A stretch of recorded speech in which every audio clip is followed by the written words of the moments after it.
ఇప్పుడు ఏదైతే political justice front ఆధ్వర్యంలో, అదే విధంగా పాలిటీషియన్స్ జాయింట్ యాక్షన్ కమిటీ ఆధ్వర్యంలో మరి ఈ రాష్ట్రంలో మరి పొలిటికల్ జస్టిసే జరగాలి, అన్ని కులాలకు అన్ని వర్గాలకు, అంటే ఈవెన్ అగ్ర కులాలకు కూడా వాళ్ళ యొక్క జనాభా ప్రకారం ఎమ్మెల్యే టికెట్లు ఎంపీ టికెట్లు రావాల్సిందే, ముస్లిం సమాజానికి రావాల్సిందే, మహిళలకు కూడా రావాల్సిందే, సంచార కులాలు, ఎంబీసీ కులాలు, జనాభా ఎక్కువగా ఉన్న బీసీ కులాలు అన్నిటికీ జనాభా ప్రాతినిధ్యం ప్రకారం పొలిటికల్ జస్టిస్ ఇవ్వాలి అని జిల్లాలలో అన్ని మీటింగులు పెట్టి సదస్సులు పెట్టి ఈ రాష్ట్రంలో ఒక కొత్త విప్లవాన్ని తీసుకురావడానికి ఒక ఉద్యమాన్ని ప్రారంభించాం.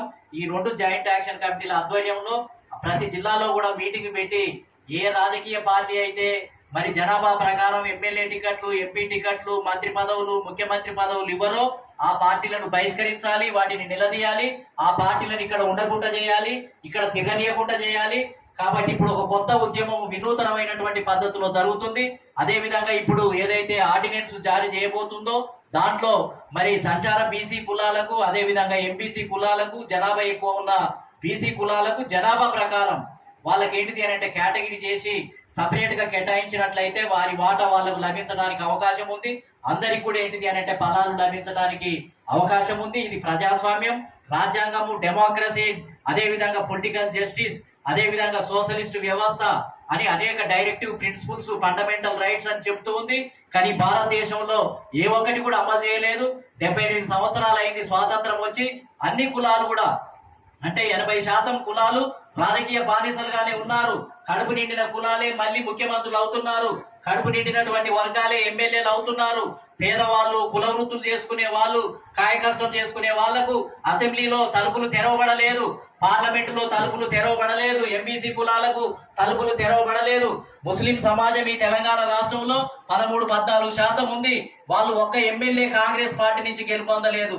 అదే విధంగా ఏంటిది అని అంటే యాదవులు పెద్ద సంఖ్యలో ఉన్నారు, జనాభా ఎక్కువగా ఉంది. యాదవులకు ఒక్క మినిస్టర్ ఇవ్వడానికి కాంగ్రెస్ పార్టీ వెనకాడుతుంది. మున్నూరు కాపులకు లేదు. రజకుడు ఒకే ఒక్కడు గెలిచాడు. ఆ ఒక్క రజకునికి కూడా మంత్రివర్గంలో స్థానం లేనటువంటి దుర్మార్గమైనటువంటి పరిస్థితి కొనసాగుతుంది. దీన్ని నిలదీయాలి, కాంగ్రెస్ పార్టీ మీద మనం నిలదీయాలి, నిలదీసే ఆందోళన కార్యక్రమాలను చేపట్టాలి. ముఖ్యమైన మంత్రి పదవులు కూడా మనం బీసీ వర్గాలకు ఇవ్వాల్సినటువంటి అవసరం ఉంది. అంటే బీసీలు అని అంటే చేతగాని వాళ్ళు, అంటే మంచి మంత్రి పదవులకు అర్హత లేదా అంటే తర్వాత ఎప్పుడో మళ్ళీ అగ్రకులానికి సంబంధించిన ఒక మంత్రి అయితే ఆ మంత్రికి హోమ్ మినిస్టర్ ఇవ్వడానికి దాచిపెట్టారు. దాన్ని ఇంకా కొన్ని శాఖలను దాచిపెట్టారు.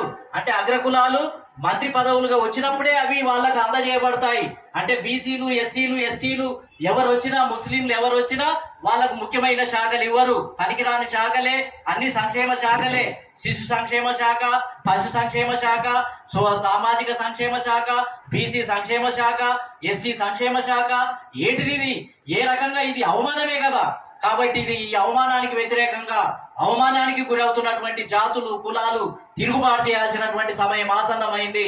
దానికోసం రాష్ట్రమంతా కూడా ఇవాళ బీసీలు, ఎస్సీలు, ఎస్టీలు అందరం కూడా ఏకమై ఈ రాష్ట్రంలో ఒక కొత్త విప్లవాన్ని తీసుకురావడానికి, సమాజాన్ని నిర్మించడానికి, రాజకీయ సమానత్వాన్ని, క్యాస్ట్ సోషలిజాన్ని తీసుకురావడానికి ఈ రోజు మనం నడుము కట్టాల్సినటువంటి అవసరం ఉంది.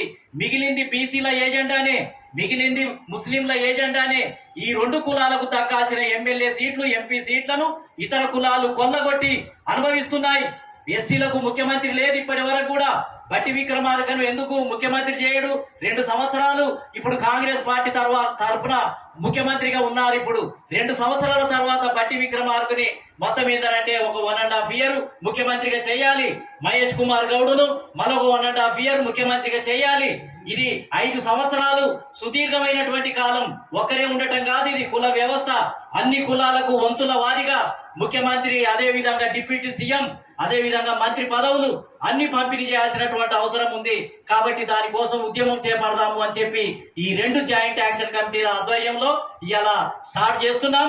అన్ని జిల్లాల్లోకి వెళ్తాం, జిల్లా హెడ్ క్వార్టర్లలోనే ఈ విప్లవాన్ని ప్రారంభిస్తాము అని చెప్పి ఈ సందర్భంగా తెలియజేస్తున్నాం. మీ మద్దతుతోటి జిల్లాలలో కూడా ఏంటిది అని అంటే ఈ ఉద్యమాన్ని తీసుకుపోతాము అని చెప్పి తెలియజేస్తూ ఇంతటితో ఈ సమావేశాన్ని ముగిస్తున్నాం. బీసీ ఎస్సీ ఎస్టీ మైనారిటీల ఐక్యత, బీసీ ఎస్సీ ఎస్టీ మైనారిటీల ఐక్యత వర్ధిల్లాలి, వర్ధిల్లాలి, వర్ధిల్లాలి, వర్ధిల్లాలి.